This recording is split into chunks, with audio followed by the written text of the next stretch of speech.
Israeli officials told us that at least 108 hostages remain in Hamas captivity. In the meantime, let's talk about all of this and more with our friend there at the Foundation for Defense of Democracies, Hussain Abdul-Hussain. He joins me. Hussain, thanks for being with us here. There's a lot to get to.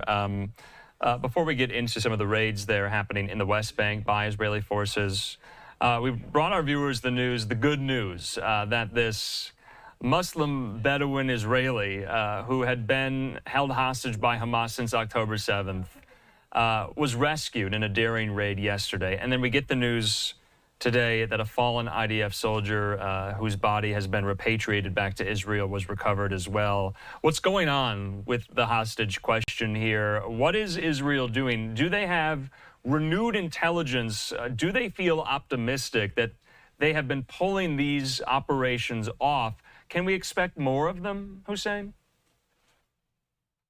Well, these operations are complicated, and we know that Sinwar surrounds himself with the greatest majority of these hostages, mainly the ones who are still alive. Maybe they number 70 or 75, I think. So Sinwar, I think everyone thinks that he's in this small area. He's surrounded by these hostages, that he's had them move with him wherever he moved so far.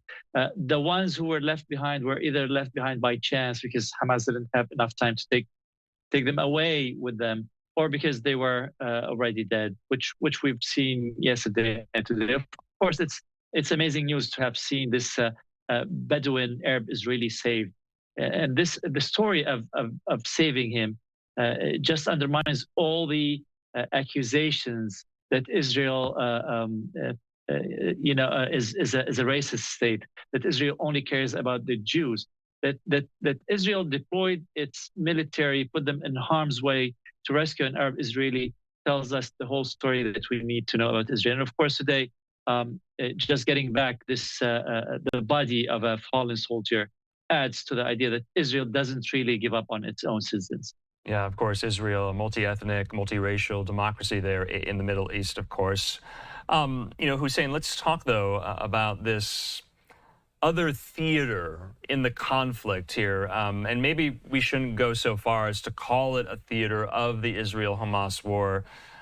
This isn't Gaza we're talking about. We're talking about the West Bank. And we learned today overnight that the IDF, the ISA, and Israel Border Police began a counterterrorism operation in two settlements there in the West Bank. In the area of Jenin, 3 armed terrorists who posed a threat to the security forces were eliminated in an aerial strike by an aircraft. Now, because I'm going to put up the operational update, too, by the IDF. Now, Hussain, this is happening in the West Bank. Are these the same elements? Are these the same figures and characters and individuals of a smattering of terrorist organizations? Not only Hamas, but Palestinian Islamic Jihad, Hezbollah, are they all in the West Bank? What's the IDF doing? And will it take their eye off the ball in Gaza by doing this? So let me just first say that Israel has always had troops in the West Bank, a bigger number of troops in the West Bank than in Gaza, which tells us that the West Bank has been really not doing good. Over the past 2 or 3 years, we have seen its proxies agitating the Palestinians, arming them through the Jordanian border, supplying them with arms and money. We have seen new militias come online, such as the Lion's Den, which was not heard of a couple of years ago. So all these organizations have been arming themselves, training, and trying to wage what they call a third intifada. Now, just for background for our viewers, Jenin is an area that has a story that's very similar to what happened in the Gaza Strip. In 2005, Israel pulled out 10,000, I think 7 or 8 settlements. 4 of these settlements were dismantled in the area of Jenin, and I think at least 2,000 settlers were pulled out. And Israel pulled out its forces and handed over this area to the Palestinian Authority. Now, because the Palestinian Authority is very incompetent and corrupt, they haven't been able to manage it in a good way. So poverty hit this area, which became fertile ground for all these militias to recruit and to train. So this is what's going on. I think Israel has had an eye on this area for some time. There have been incursions, but you know what we see now is just a continuation of or intensification of what we've seen over the past few months. Okay, but and correct me if I'm wrong here. These raids by the IDF inside the West Bank were happening well before October 7th. So we've seen an uptick in violence year after year since the year, I think, 2016, 17. Each year we get a higher number of attacks originating in the West Bank, which means that the Israeli forces have had to increase their incursions and the raids to nab terrorists and masterminds of attacks inside of Israel. But what we've seen today is by far the biggest operation so far. I think Israel has come to the conclusion that they have to deal with this threat once and for all. Okay.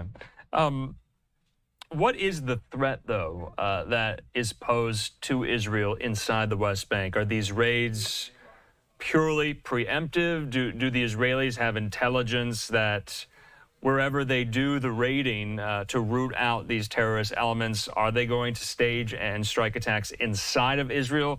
Help us make sense of that.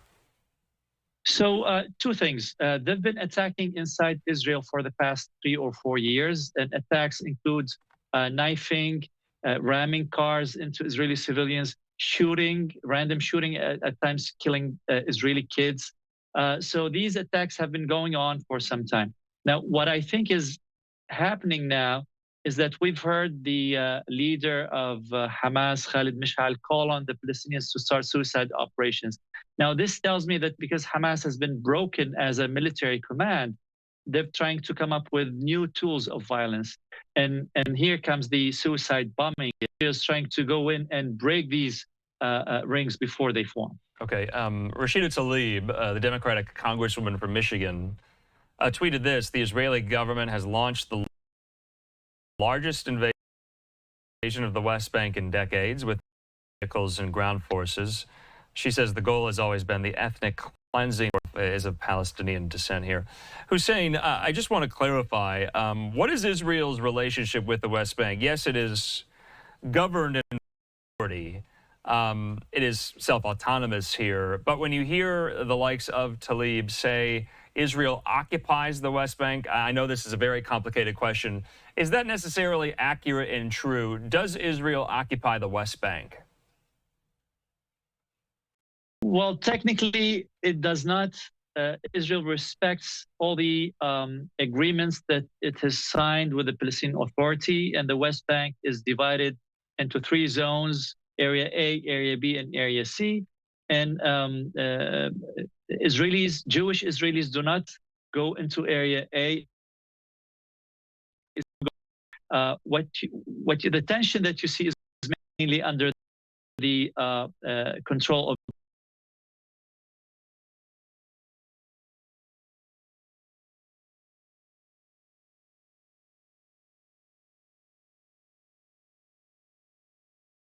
is because of these agreements that. So Israel is not doing anything that's unprecedented. What you see happening further now that doesn't usually happen is that Israel has had to go into Area A.